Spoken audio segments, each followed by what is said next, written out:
मेरा नाम डॉक्टर दीप्ति त्रिपाठी है। मैं 17 साल से इस गीता बजाज महिला शिक्षक प्रशिक्षण महाविद्यालय से जुड़ी हुई हूँ और 1 सितंबर से मैं यहाँ पे प्राचार्य का कार्यभार संभाल रही हूँ। इतना लंबे समय तक इस कॉलेज में मेरा अनुभव एक महिला शिक्षक होने के नाते रहा है कि आज भी हमें महिला शिक्षा की दिशा में बहुत अधिक कार्य करने, बहुत अधिक प्रयास करने की आवश्यकता है। यह एक ऐसा संस्थान है जो महिला शिक्षा की दृष्टि से पूरे राजस्थान में बहुत अधिक लोकप्रिय है। इस संस्थान द्वारा बहुत लंबे समय से गर्ल्स एजुकेशन पे फोकस किया जाता रहा है और आज भी यह संस्थान अपने इस फील्ड में, अपने क्षेत्र में सर्वोपरि स्थान रखता है।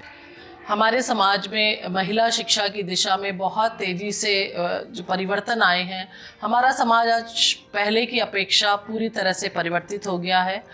महिला शिक्षा, हम कहें गर्ल्स एजुकेशन पे बहुत अधिक फोकस किया जा रहा है। इसी गर्ल्स एजुकेशन की वजह से ही आज हमारा समाज, हम कहें कि परिवार में एक लड़की की स्थिति, एक महिला की स्थिति जो है बहुत अधिक परिवर्तित हुई है। महिलाएं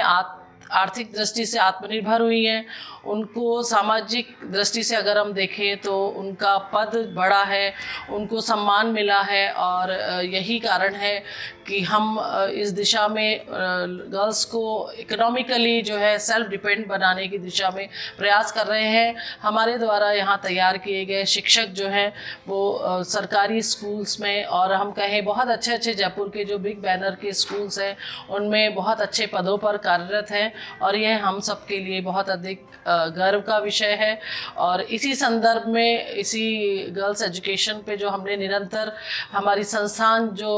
48 ईयर्स से कार्य कर रही है, इसी संदर्भ में हम एक एलुमनाई मीट भी करने जा रहे हैं, जिसमें कि हम 17 मार्च 2024 संडे को हम हमारे सभी पुराने जितने भी एलुमनाइज हैं उन सब का एक गैदरिंग करके और अपने एक्सपीरियंसेस साझा करने का एक प्रयास करने जा रहे हैं और ये पता लगाने जा रहे हैं कि हमारे द्वारा पढ़ाई गई छात्राएं अपने जीवन में किस किस क्षेत्र में सफल हुई और आने वाले जो हमारी नई छात्राएं हैं उनको वो जीवन में क्या मैसेज देना चाहेंगी। हर महिला के सामने आज के समय में जितनी भी वर्किंग वुमेन्स हैं उनके सामने सबसे बड़ा चैलेंज अगर है तो वो है अपने परिवार और अपने कार्यस्थल में तालमेल बैठाना। हम सभी महिलाओं के लिए बहुत चैलेंजिंग है कि किस तरह से हम अपने परिवार का भरण पोषण करते रहें, हम परिवार की देखरेख करते रहें, हम अपने परिवार को समुचित समय देते हुए और अपने कार्यों को भी समुचित ढंग से संपन्न कर सकें। दोनों क्षेत्रों में तालमेल बैठाना निश्चित तौर पे एक चैलेंज है, लेकिन हम महिलाएं ये कह सकते हैं कि हमें दोनों कार्य बड़ी कुशलतापूर्वक कर सकते हैं। परिवार को भी टाइम देना और साथ साथ अपने उन्नयन के लिए, अपने हम कहें कि महिलाओं के उत्थान के लिए अगर हम कार्य करने की बात कहें तो हमें दोनों क्षेत्रों में तालमेल बैठाना होता है और महिलाओं के लिए कार्य बहुत आसान है, हम बहुत आसानी से कर सकते हैं। मेरे साथ भी ऐसी बहुत सारी दिक्कतें आईं जब मैंने इस संस्थान को ज्वाइन किया था, इस कॉलेज को ज्वाइन किया था, तो मेरी फैमिली प्रॉब्लम्स थी, मेरे बच्चे छोटे थे, कोई फैमिली सपोर्ट नहीं था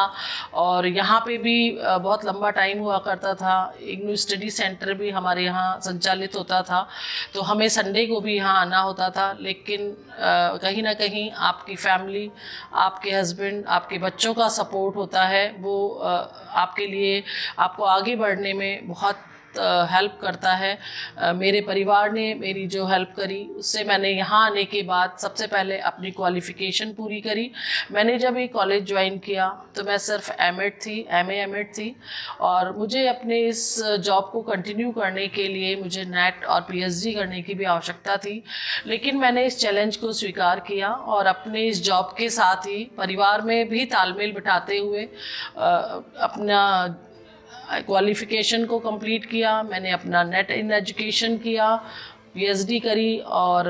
जिसको कहना चाहिए कि अपनी क्वालिफ़िकेशन पूरी करने के बाद आज मैं इस पद को मैं कहूँ इस पद के योग्य बन पाई हूँ और अपने इस कार्यभार को कुशलतापूर्वक संचालित कर रही हूँ। मैं आजकल के हमारे जो नए स्टूडेंट्स आते हैं उनको जब ये देखती हूँ कि वो हर दिन कुछ ऐसी समस्याएं लेके हमारे सामने होते हैं कि मैम आज मेरे पेट में दर्द है, आज ये है, आज ये फैमिली प्रॉब्लम है, मैं उन सभी हमारे नए स्टूडेंट्स को, हमारी नई पीढ़ी को, हमारी नई छात्राओं को ये मैसेज देना चाहती हूँ कि जीवन में संघर्ष सबके लिखा हुआ है, चाहे आप कितने भी ऊंचे पद पे क्यों नहीं पहुँच जाए। एक महिला अपने परिवार को हमेशा साथ लेके चलती है। हर छोटे छोटे चैलेंज हमारे जीवन में बहुत सारे आते रहते हैं, हमें हंसते हुए परिवार के सहयोग से इन हम कहें मुसीबतों का सामना करना चाहिए। और आज की छात्राओं को खास तौर पे इन छोटी छोटी समस्याओं को अपने जीवन में गंभीर नहीं मानते हुए आसानी से हम कहें प्रयास करते रहना चाहिए, जिससे कि वो ना तो उनका परिवार छिन्न भिन्न हो और ना ही वो अपने कार्यस्थल में अपनी कुशलतापूर्वक कार्य ना कर पाए। ज़रूरी है कि हम तालमेल बिठाएं, हम त्याग करें, थोड़ा सा त्याग की भावना हमें होनी बहुत ज़रूरी है, हमें सहनशीलता होनी बहुत ज़रूरी है। अगर हम सहनशील नहीं होंगे तो ना हम अपने कार्यस्थल में सफल हो पाएंगे और ना ही हम हमारे परिवारजनों में तालमेल बिठा पाएंगे। तो यही मैं कहना चाहूँगी कि आप अपने परिवार के साथ साथ अपनी इच्छाओं को, अपनी आकांक्षाओं को उड़ान दें और दोनों में तालमेल बिठाते हुए अपने सपनों को पूरा करें और आगे बढ़ते रहें। और अंत में मैं एक यही मैसेज देना चाहूँगी कि होके ना मासूम यूँ शाम से ढलते रहिए, होके ना मासूम यूँ शाम से ढलते रहिए, ज़िंदगी भोर है सूरज से निकलते रहिए, ज़िंदगी भोर है सूरज से निकलते रहिए। एक ही हाल में रहेंगे तो थक जाएंगे, एक ही हाल में ठहरेंगे तो थक जाएंगे। धीरे धीरे ही सही राह पे चलते रहिए, धीरे धीरे ही सही राह पे चलते रहिए। धन्यवाद।